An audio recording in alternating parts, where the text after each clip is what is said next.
Welcome back. We are going to continue our look at our textbook here today, and it is chapter 11 and the second half now for us. How very exciting. So in the second half of chapter 11, we're going to continue by looking at the complexities of liberalism in practice, and more specifically, they're going to really dance around the idea of illiberalism here in this chapter now. Illiberalism, again, is this word that we use to describe a liberal democracy that begins to behave like a non-liberal state. So it's a hollow democracy. There's something missing. And typically it's that the freedom that is essential to a democracy, the individual rights and freedoms, has been usurped, has been wrestled away by the state in some kind of time of crisis. And the textbook offers us many, many examples. The textbook looks at the post 9/11 world, both here in Canada and in the United States. It talks about the responses to terrorism in both of those countries and how there is a sense that we crave security, and in that moment of insecurity, we're willing to trade some of our natural and fundamental rights to achieve security. So, in the textbook, they talk about historically in Canada, we had something called the War Measures Act. We need to know what the War Measures Act was. It was meant to be necessary for the overall good of society, for the long-term stability of society. It was justified because there was some kind of threat so severe in nature that they needed extraordinary powers to deal with it, and it was essential to protect, retain, or even secure other principles of liberalism. So it's this paradox to defend liberalism, we might have to suspend liberalism. And the War Measures Act was famously used many times, but most importantly, we're going to study the War Measures Act being used during World War II and the conscription crisis. But the key moment that is reviewed is the War Measures Act being used with the connection to the FLQ and the attempted revolution in 1970. So, the first use of the War Measures Act in Canada came during World War I. Canada and Newfoundland were part of the British Empire at the time. The British and the Allied powers were at war against the Central Powers, Germany, Austria-Hungary, which included parts of the Ukraine. So therefore, Ukrainian citizens living in Canada, some Canadian Ukrainian people, were viewed as enemy aliens, and therefore they were sent to internment camps. So during World War I, War Measures Act was used to intern enemy aliens or suspected enemy aliens here in Canada. And many would not close until 1920, 2 years after World War I ended. So what is happening? We're taking away their mobility rights. Same thing will happen in World War II. In World War II, the focus will be against Japanese Canadians. So Second World War will see the internment once again invoked through the War Measures Act, this time of Japanese Canadians, nearly 23,000 Japanese Canadians, the vast majority of whom were naturalized or native-born Canadians. So most of those 23,000 Japanese Canadians were Canadians. But they were placed in internment camps in early 1942 in response to the attacks on Pearl Harbor and the sense of vulnerability that the West Coast felt.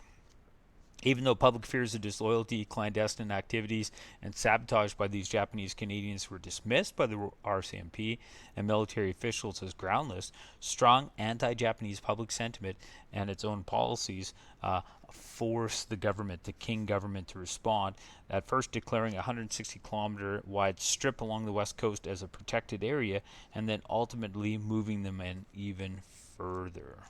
At the conclusion of World War II, the federal government decided that all Japanese Canadians should be removed from British Columbia. Japanese Canadians were given the choice between deportation back to Japan or relocation east of the Rocky Mountains. Although 4,000 Japanese Canadians chose to leave the country, the majority opted to move to the prairies. And there has been some compensation beginning in the 1980s with Prime Minister Mulroney compensating packages of $21,000 for each individual directly wronged. And then the third case study of the War Measures Act here in Canada is the October crisis in 1970. Again, I go into much more detail I have a Prezi on this. I have a recorded video of me going through the Prezi, but to make a long story short, not everyone was happy with the Battle of the Plains of Abraham and the surrendering of the colony of New France to the British Empire, and therefore there was decades and even centuries of resistance to Anglophone rule, and there begins a quiet revolution in Quebec in the 20th century. And as a part of this quiet revolution, there's this awakening of this nationalist fervor of Quebecois culture, and some tried democracy, but democracy seems to not work. The boundaries are defined in a way that will minimize the separatist support, so they begin to become violent in the 1960s.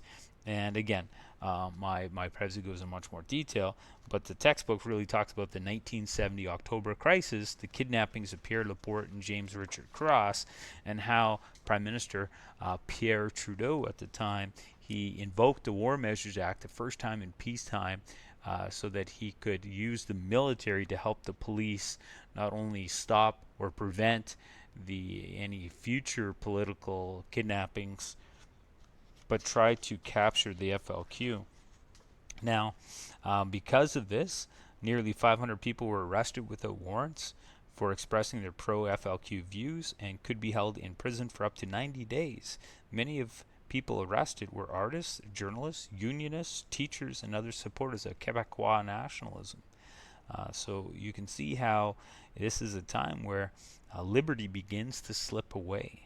That even for those questioning government policy, they began to be seen as the enemy. Pierre Trudeau famously responded to this. He said, "There are a lot of bleeding hearts around who just don't like to see people with helmets and guns. All I can say is go on and bleed.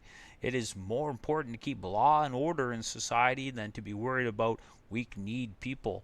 Society must take every means at its disposal to defend itself against the emergence of a parallel power which defies the elected power." I don't know why I slipped into some Churchill at the end there, but it's worth noting that Trudeau is saying law and order must be secured, in the sense that Pierre Trudeau, I would argue, is the most liberal of all Canadian historic prime ministers.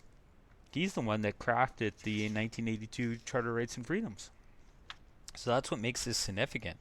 When you have Adolf Hitler using the Reichstag fire in February of '33 to change his nation to one-party state, that fit with his book Mein Kampf. He had already talked about his desire to be an authoritarian leader, but Trudeau, he's a liberal. He's very much in favor of individualism, and for him to act authoritarian, that shows the significance of this moment. Now, following the 1982 passing of the Canadian Charter of Rights and Freedoms, the War Measures Act was no longer in harmony with the spirit of the Constitution, so it was updated to emergencies and security legislation today. So today, as a result of the U.S. Attack of 9/11, right? The invasion, or not the invasion, the terrorism. Canada passed Canada's Anti-Terrorism Act. Canada is known for its Charter of Rights and Freedoms, and therefore specifically civil rights that every Canadian citizen is entitled to have legal rights to not be arbitrarily detained and imprisoned, to be informed for the reasons of the arrest, and to be released if the detention is found not to be justified.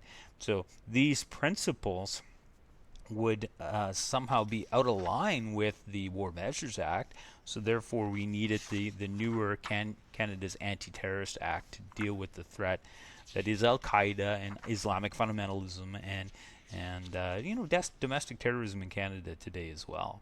So we do have emergencies and security legislation acts in Canada today. Emergencies Act in 1988 also was meant to harmonize the need for government to create public welfare during emergencies like natural disasters and accidents or pollution or disease, like pandemics or diseases to animals, in fitting still with the Canadian Charter of Rights and Freedoms. The Anti-Terrorism Act obviously was a response to the 2001 9/11 and therefore fits there. In America, they have the USA Patriot Act. It's their response to 9/11. And, it is important, again, to look at the USA Patriot Act. And, the textbook doesn't do much with it. but definitely there's been challenges within the United States as to, is it constitutional? Within the United States, you have the American Civil Liberties Union, the ACLU, that famously challenges the legality of the USA Patriot Act, and specifically in terms of the Bill of Rights, it is a violation of the Fourth Amendment, privacy from government.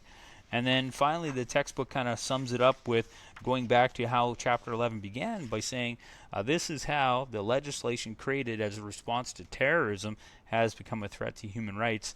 And it talks about Canada, the no-fly list, and Mayor Arar. So Mayor Arar, H-E-R, last name A-R-A-R, is an individual you need to add to your cast of characters. And again, he's a Canadian, Syrian Canadian that was flying through the United States, sent back to Syria to be tortured. He had suspected ties with terrorism, but really there wasn't much evidence of that.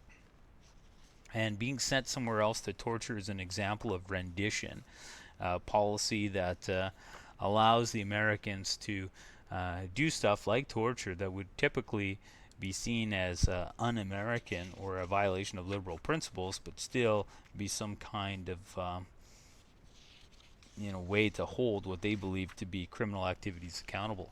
Aside from Syria, many of the rendition stories coming from the early 21st century in America came to countries like Poland, where Americans have allies that have prisons that the Americans could use to torture people in. Maybe the most famous location of American torture would be Guantanamo Bay, which is an American base on the tip of the island of Cuba. All right, so there's a further look at the second half of Chapter 11.